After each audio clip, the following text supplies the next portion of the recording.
Boruto, nouveau chapitre, et donc on apprend encore un peu plus sur Kara, le vol donc de l'outil ninja, et c'est maintenant sûr à 100%. Si tu n'aimes pas la technologie, l'avancement technologique dans Naruto, mais aussi de l'informatique, tu peux complètement oublier Boruto parce que, je le répète encore une fois, la flamme de la volonté, donc les ninjas, et tout ce qui est kunai, pigeon, parchemin, va complètement oublier. Parchemin explosif aussi. On arrive donc maintenant dans l'outil ninja et l'amélioration de l'outil ninja et de la robotisation. Donc, c'est intéressant parce que Boruto n'est pas un copier-coller de Naruto ou de Naruto Shippuden. C'est vraiment un renouveau, c'est Naruto avec une nouvelle génération. The Next Generations, donc c'est une nouvelle génération, non pas en âge et en personnage, mais aussi en technologie, et c'est super intéressant. Donc on commence ce chapitre avec Boruto qui reçoit dès la première case donc du scan des outils ninja. Il reçoit aussi une mousse en gros qui prend du volume et qui se gèle entre guillemets. Tous les outils ninja que Boruto a reçus, outils ninja qu'on n'a pas aussi découvert dans le chapitre 18, on va les voir par la suite, c'est quasiment sûr.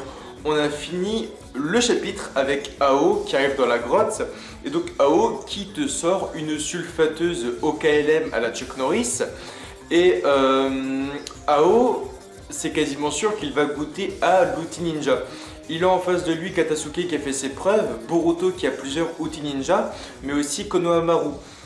Donc Ao, même s'il est très puissant, il va goûter. On apprend aussi que Sumire est intéressé sentimentalement envers Boruto. C'est pas une grande surprise puisque Sumire est plus ou moins la Hinata de la nouvelle génération. Alors allons-nous avoir un couple Sumire-Boruto ? Je ne pense pas puisque c'est quasiment sûr maintenant qu'il y aura un couple Sarada-Boruto, à moins que l'un des deux décède avant la fin du manga, ce que je ne pense pas, puisque Sarada est intéressé par Boruto, et par ce biais il est quasiment sûr qu'au bout d'un moment on doit lier le côté Uzumaki et le côté Uchiwa pour la fanmade. Donc les personnes qui ont attaqué Konohamaru et son collègue au dirigeable sont au final des marionnettes. Et donc tu vas me dire, si tout ça ce sont en fait des marionnettes, il y a quelque part un marionnettiste, comme l'a dit Boruto, mais au final non, ce ne sont pas vraiment des marionnettes, ce sont des outils ninja améliorés. Toute la marionnette en fait qui se lève et qui se bat contre Mitsuki, Sarada, Boruto et Katasuke sont elles-mêmes et à elles seules des outils ninja améliorés. Donc ce sont des gros dispositifs d'outils ninja qui ont donc été volés à Katasuke lorsqu'il était sous l'emprise d'un Genjutsu. Si tu t'en rappelles, à je ne sais plus quel chapitre, on apprenait que Katasuke était sous l'emprise d'un Genjutsu. Donc en gros, quelqu'un de Kara, c'est quasiment sûr à 100%, a mis un Genjutsu à Katasuke pour souscrire en gros, non pas un abonnement, mais l'outil ninja.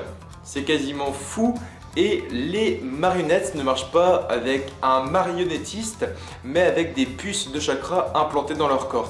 Un peu comme une petite carte mémoire qui leur sert de moteur. On sait maintenant à 100% que les marionnettes donc voulaient en gros défendre la boîte noire présente dans le dirigeable, donc le cercueil selon moi. Et la seule mission que ces fameuses marionnettes avaient, c'était de donner leur vie et de se battre et de tuer pour protéger le contenu du cercueil. C'est pour ça qu'en gros qu'elles ont attaqué Konohamaru et c'est une grande surprise. C'est-à-dire, qu'est-ce qui était présent dans le cercueil pour que des marionnettes aussi puissantes et qu'un dispositif de défense aussi élevé soit mis en place pour protéger le contenu d'un cercueil ou d'une boîte? C'est quasiment sûr à 100% que dans ce fameux cercueil, il y avait un corps et quelqu'un. Qui était ce corps? Qui était ce quelqu'un? On ne sait pas. Est-ce que c'est Kawaki? Est-ce que c'est le père de Shikamaru? Oui, le père de Shikamaru est mort, mais Ao est censé être mort aussi dans l'explosion de Jubi, et pourtant il est là. Et donc la chose qui est sûre, c'est que le contenu en gros de la boîte, c'est la clé en gros de toute la mission, de toute l'affaire via Kara, via Otsutsuki, via quasiment l'histoire donc future de Boruto. Il faut savoir ce que c'était en gros que le contenu de la boîte. Et pour ça, Konohamaru a finalement réussi à télécharger toutes les données en gros de la boîte, du cercueil. Donc on va avoir énormément d'indices et peut-être même la réponse sur le contenu du cercueil de la Black Box. de la boîte noire. Putain, je suis nul en anglais, pourquoi je parle anglais, on ne sait pas. Mais en gros, voilà. Konohamaru a toutes les données et donc il est prêt en gros à découvrir tout ça. Et là, il y a Ao qui débarque avec sa fameuse sulfateuse dans la grotte.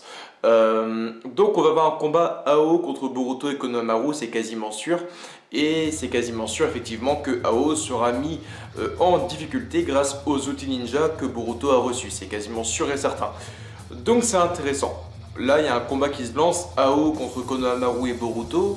On a également Sumire qui va intervenir, c'est quasiment obligé avec le Noé, j'y crois dur comme fer. Sarada et Mitsuki avec Katasuke qui a donc aussi fait ses preuves aujourd'hui face à toutes les marionnettes en mettant en gros son armure en mode offensive. Et en gros, il a provoqué la surchauffe des marionnettes pour en gros les bloquer, pour ensuite aller enlever les petites puces de chakra. Donc le scan était super sympa. On sait que Kara a créé des marionnettes très puissante grâce à l'outil ninja et surtout grâce aux fiches et documents de l'outil ninja qu'ils ont en gros dérobé à Katasuke. Et grâce à cela, en gros, ils ont créé des prototypes de marionnettes qui sont faits pour défendre le contenu d'un cercueil qui n'est d'ailleurs plus là. C'est-à-dire en gros que les marionnettes ont été créées pour protéger le contenu d'un cercueil et d'une boîte, mais même quand le contenu de la boîte n'est plus présent, elles doivent encore continuer à défendre la boîte et le cercueil, sûrement pour éviter que quelqu'un comme Konohamaru dérobe les informations et télécharge les données.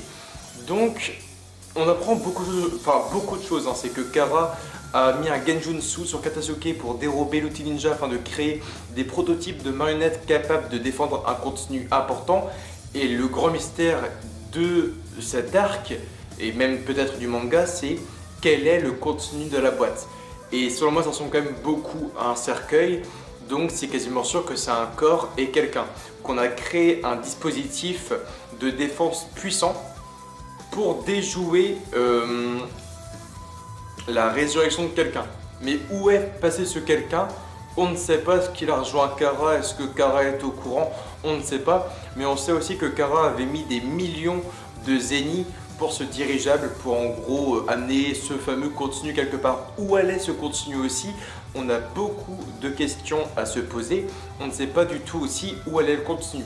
Est-ce qu'il allait au pays du feu? Est-ce qu'il allait dans un autre pays encore inconnu? Est-ce qu'il allait vers la fameuse dimension où se trouve Kara? On ne sait pas du tout. Est-ce qu'il allait vers un repère de Tsutsuki? On ne sait mais alors pas du tout. Et en fin de compte, on a Ao qui arrive avec sa sulfateuse pour affronter Konohamaru et Boruto. Enfin, on va avoir beaucoup de réponses aussi parce que Ao est-il vraiment Ao?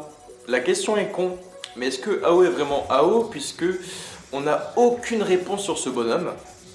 Ao, je le répète encore une fois, a disparu dans l'explosion de la bombe de Jubi, qui a eu raison du père de Ino, du père de Shikamaru et d'un grand nombre en tout cas du quartier général donc de l'Alliance Ninja. Et Ao, lui, est encore en vie, il aurait juste perdu sa main droite, sa main gauche et une partie de son visage. Voilà. Donc je me dis, est-ce que Ao est vraiment Ao? Est-ce que Ao n'est pas le contenu de la boîte lui-même? Est-ce que Ao n'est pas un prototype qui a été créé? Tu vois, on ne sait pas. On ne sait pas, est-ce qu'il y aura encore son Byakugan sous le prototype? Il y a plein de questions à se poser. Pourquoi Ao sera encore en vie? Pourquoi le père de Shikamaru, lui, ne serait pas encore quelque part à faire des missions spécifiques, à surveiller Kara? On ne sait pas. Mais la raison de la présence de Ao est très spéciale parce qu'il est censé être mort dans une explosion qui a ravagé une région limite. C'est quand même une bombe nucléaire limite niveau dégâts. Donc c'est très spécial. C'est très spécial. Et on n'a aucune réponse pour l'instant. Et même Konohamaru a dit Ao. Il fait Ao, le voleur au Byakugan. Mais là, Konohamaru dans sa tête, il doit être là en mode mais qu'est-ce que tu fous là parce que t'es censé être mort. Et au prochain chapitre, c'est quasiment sûr qu'on va avoir beaucoup de questions, beaucoup de réponses sur pourquoi Ao est encore en vie, comment elle fait pour survivre à la bombe Biju. Est-ce qu'il a pas un outil spécial, une sorte de bouclier de chakra qui aurait pu le protéger plus ou moins? Est-ce que c'est pas, est-ce que Kara n'était pas présent à l'époque de la 4ème Grande Guerre Ninja? Est-ce que Kara ne serait pas intervenu pour sauver Ao? On ne sait pas. On ne sait pas du tout. Donc on va voir toutes les réponses au prochain chapitre. En tout cas, like, commente, abonne-toi à Facebook, Twitter, Instagram et Snapchat. Je t'aime fort et Jana.